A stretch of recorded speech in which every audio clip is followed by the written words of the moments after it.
ఒక్క పాపి కూడా నశించిపోకూడదు అనుకునే తండ్రి మన తండ్రి.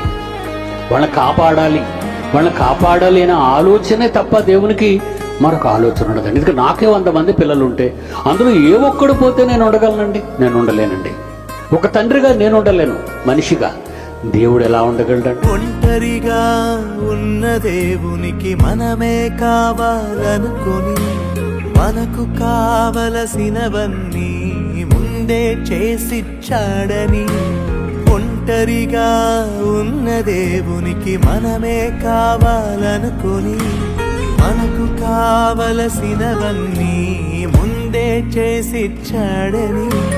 నిన్ను నమ్మి ఈ బ్రతుకును నీకు ఇచ్చింది దేవుడేనని నీవు ద్రోహిగా మారి ఆ దేవునిని ఎన్నో అన్నావని.